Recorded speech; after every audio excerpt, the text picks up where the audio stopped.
Now we talk about cybersecurity, a way of life. Like you mentioned about the pandemic in the earlier section. So the pandemic has shifted the world online, which means that the online threats have also increased drastically. Can you talk to us about what an online threat is and what are their forms from an individual and an organization perspective?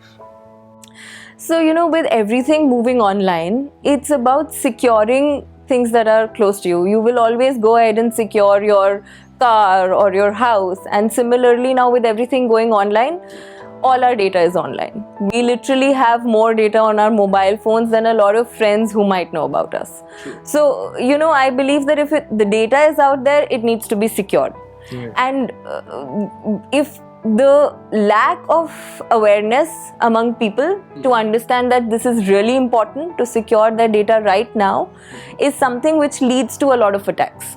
If somebody is aware that this needs to be protected or this is how I can protect it, it will reduce the number of attacks. You will go with stronger passwords, you will not fall for phishing attacks or malware attacks that are happening. And I think this awareness is something that needs to be even though we're aware that this needs to be done, I still don't think there's enough being done to push people to understand the severity of it. Right. To protect their data that is there online. True. And from an organization perspective, how informed do you think these organizations are?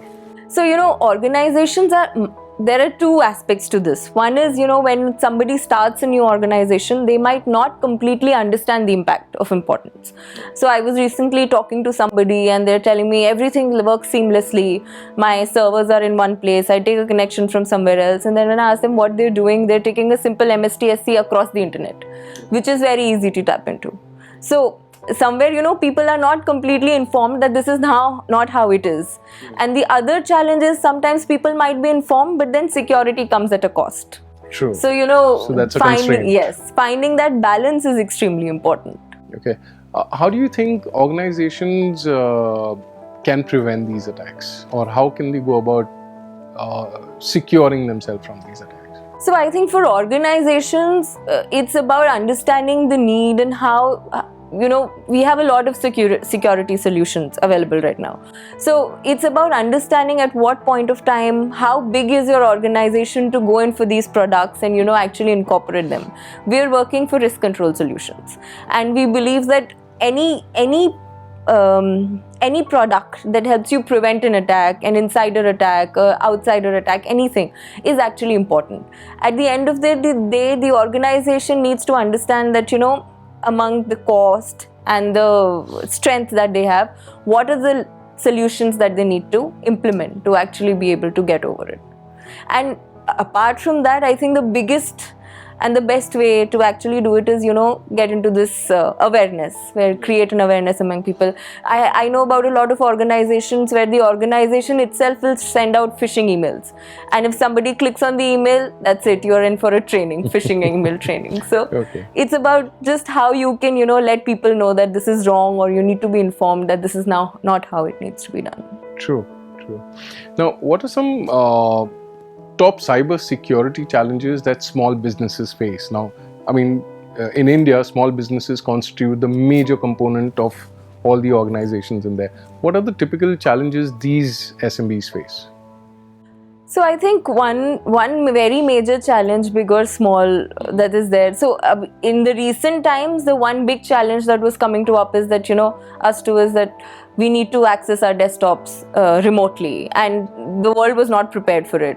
So Archon actually went ahead and developed this small solution where we help a lot of our clients actually access their desktops remotely now. Because that was the need of the hour. But I believe apart from this, organizations also need to focus on insider attacks. Right. And they also need to focus on, maybe not really, I wouldn't say data loss prevention or user behavior analytics programs or anything, but yes, you need to understand and own the privilege IDs that are there. That is actually what our privilege access management solution is about. Because, when a hacker or a cyber attacker comes in, they're actually not looking for your identity. They are looking for an identity which has the maximum access rights in your organization.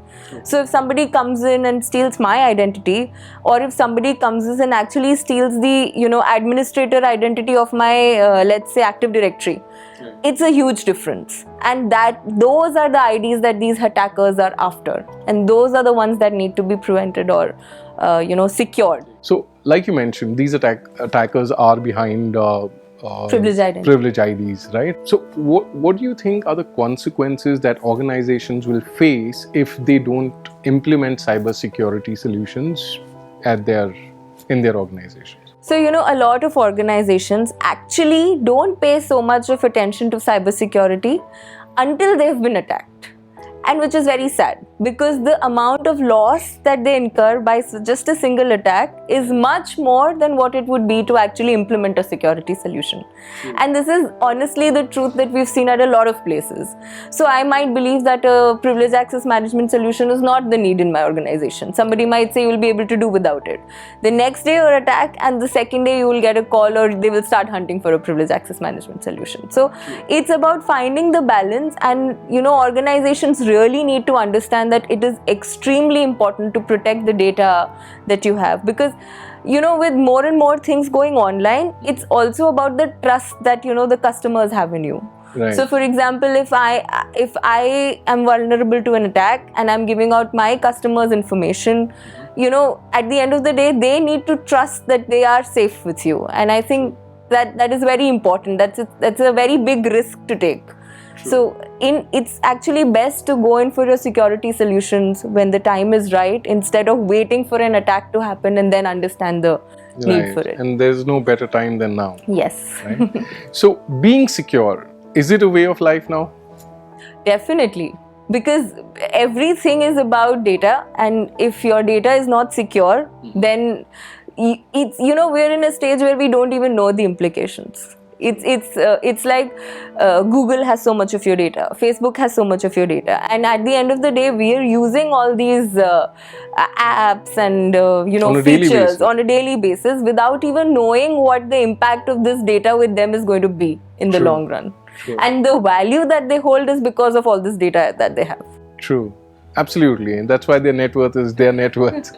True. Well, Aditi, thank you for talking to us about cybersecurity. And I'm sure a lot of people who will watch this conversation will get enlightened, because cybersecurity is the way of life.